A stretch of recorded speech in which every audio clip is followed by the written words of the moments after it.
अस्सलाम वालेकुम, कैसे हैं आप सब? उम्मीद है खैरियत से होंगे। आज साइकियाट्री लेक्चर में हम अवॉइडेंट पर्सनैलिटी डिसऑर्डर के ऊपर बात करने लगे हैं। Before we start the lecture, let's go through the sample cases. So the first case is Emily, a 29-year-old woman has been struggling with extreme shyness and fear of rejection most of her life. She avoids social interactions and new activities due to a pervasive fear of criticism, disapproval, and embarrassment. Emily often declines job opportunities and social invitations and prefers to choose isolation over potential negative evaluation from others. Her intense feelings of inadequacy and hypersensitivity to negative feedback has led to significant impairments in her personal and professional life. Despite desiring close relationships, her fear of being ridiculed or rejected prevents her from forming meaningful connections. Second case पे आते हैं. Miss D, a 29-year-old woman, avoids social gathering because she fears people will judge her negatively. She longs for close relationships and friendships, but she feels too inadequate to approach others. At work, she hesitates to share her ideas in meetings because she fears criticism. She describes herself as socially awkward and worries excessively about rejection. So let's talk about it. जैसे कि आपको पता है कि personality disorders जो होते हैं वो क्लासिकली 3 क्लस्टर्स में डिवाइड होते हैं, क्लस्टर ए, बी और सी. क्लस्टर सी का मेन थीम होता है एंग्शियस और फियरफुल पर्सनैलिटीज़, और इसके अंदर अवॉइडेंट, ऑब्सेसिव कंपल्सिव और डिपेंडेंट पर्सनैलिटी डिसऑर्डर्स इंक्लूडेड होते हैं. इस वीडियो का मौजू अवॉइडेंट पर्सनैलिटी है जो कि क्लस्टर सी में फॉल करता है. इसकी मेन जो फीचर है वो ये है कि ये अवॉइड करते हैं किस चीज़ को, सोशल सिचुएशंस को, क्योंकि ये इतने ज़्यादा स्केर्ड होते हैं कि इनको कोई क्रिटिसाइज़ ना कर दे, इनको कोई रिजेक्ट ना कर दे, कि वो रिस्क ही नहीं लेते to getting criticized and rejected. वो जाते ही नहीं है बाहर. सोशल इनहिबिशन होती है, अपने आप को वो दूसरों से कमतर समझते हैं, उनको लगता है कि इनएडिक्वेट हैं वो, और बहुत ज़्यादा सेंसिटिव है, हाइपर सेंसिटिव है टू क्रिटिसिज्म. उनको कोई क्रिटिसाइज़ कर दे तो बस बहुत अपसेट हो जाते हैं. They have a pervasive pattern of social inhibition and intense fear of rejection. ये एक निचोड़ है इस पूरी प्रेजेंटेशन का कि इस पर्सनैलिटी के बारे में ये बात आपको पता होनी चाहिए.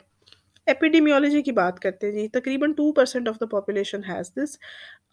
Men and women have equal incidence, often coexist with social anxiety disorder, जो कि एक सिमिलर चीज़ है, लेकिन इस पे हम एंड पे towards the end of the video बात करेंगे.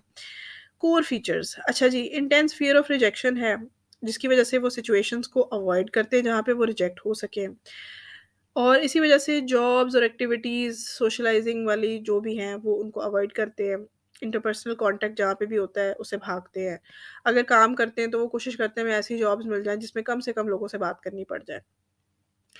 दे डिज़ायर रिलेशनशिप्स, वो चाहते हैं कि उनके कोई दोस्त हों, कोई रिलेशनशिप हो, दिल में डिज़ायर है, लेकिन वो सीख नहीं कर पा रहे होते, उनको अवॉइड करते हैं क्योंकि they are scared of being rejected and criticized. Low self esteem होती है, इन्फीरियॉरिटी होती है इनके अंदर बहुत ज़्यादा. So it's very important, the desire for companionship is there. ये एक एमसीक्यू पॉइंट है, ख़ास तौर से ना जब एमसीक्यू आता है जी, शिज़ॉइड पर्सनैलिटी जो कि क्लस्टर ए में है, और इसको कंपेयर किया जाता है, तो इसमें डिस्टिंग्विशिंग एक इंपॉर्टेंट पॉइंट ये है कि schizoid personality is very content, very okay with being alone, they prefer being alone, ये उनकी मर्जी होती है, उनकी चॉइस होती है. वेयर एज अवॉइडेंट वाले जो हैं वो बिल्कुल भी अलग-थलग नहीं रहना चाहते, अकेले नहीं रहना चाहते, लेकिन they are so scared of rejection कि वो इंटरैक्ट नहीं करते. बज़ाहिर लगता है कि ये दोनों सोशली इनहिबिटेड है, लेकिन जो थॉट प्रोसेस है उसमें बहुत ज़्यादा फ़र्क है. So they are lonely and preoccupied with rejection all the time. Aetiology and risk factors बात करते हैं. जेनेटिक प्रीडिस्पोजिशन भी होती है. चाइल्डहुड में ये देखा जा सकता है कि ये लोग बहुत ज़्यादा रिजेक्ट और क्रिटिसाइज़ होते हैं और शाय होते हैं एक्सेसिवली. इसका एक ओवरलैप होता है with anxiety spectrum disorder. Course पे बात करते हैं, ये स्टेबल रहता है, क्रॉनिक रहता है. पर्टिकुलरली डिफ़िकल्ट ड्यूरिंग एडोलेसेंस, जब ख़ास तौर से सोशल इंटरैक्शंस बड़ी मीनिंगफुल होती हैं, आपकी लाइफ पे एक असर होता है उनका, तो ये तब भी अलग ही रहते हैं.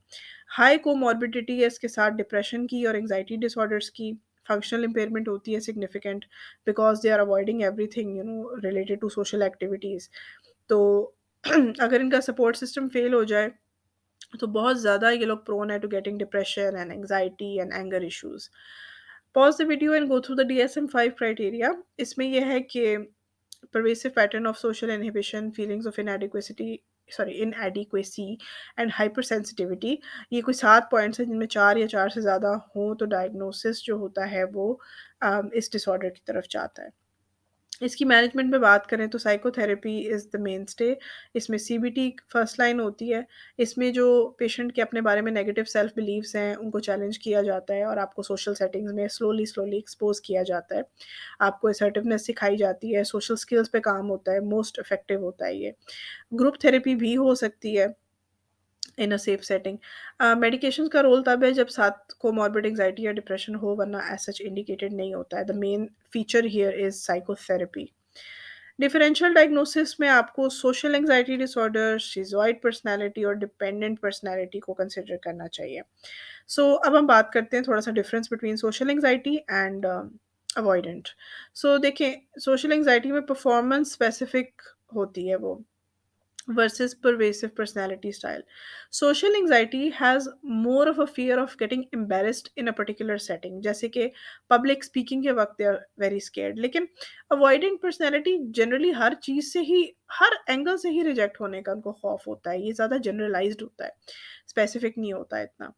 अच्छा, शिज़ोइड पर्सनालिटी डिसऑर्डर जो होता है, ये मैंने आपको बताया था कि वो they prefer being alone, whereas avoidant जो होता है they are alone as a result of their fears. अच्छा, फिर डिपेंडेंट पर्सनैलिटी जो होती है, इसमें भी आपको डिस्टिंग्विश करना आना चाहिए कि अवॉइडेंट पर्सनैलिटी जो होती है वो भी रिलेशनशिप्स को चाह रही होती है, डिपेंडेंट भी चाह रही होती है। लेकिन डिपेंडेंट बहुत ज़्यादा क्लिंग करता है, उसको एक्टिवली और एग्रेसिवली सीक करता है रिलेशनशिप्स को। Whereas avoidant personality relationship चाहती है लेकिन they are very slow to get involve and get clingy in relationship. जो एक है ना, इंटेंसिटी का बहुत ज़्यादा फ़र्क है। की पॉइंट्स पे आते हैं जी, समराइज़ करते हैं। अवॉइडेंट पर्सनैलिटी जो होती है सोशली इनहिबिटेड होती है, हाइपर सेंसिटिव होती है, रिजेक्शन को फ़ियर करती है लेकिन रिलेशनशिप्स को डिज़ायर ज़रूर करती है। You must differentiate it from schizoid which have no desire for closeness. और इसका ट्रीटमेंट में मेन फ़ोकस CBT है और कोमॉर्बिडिटीज़ को ट्रीट करना है। This is a learning aid. If you find it helpful, you can go through it. If you like this video, please like, comment, share, and subscribe to my channel. Follow me on Instagram and Facebook for more medical content. Inshallah, I'll be back with more videos. Allah Hafiz.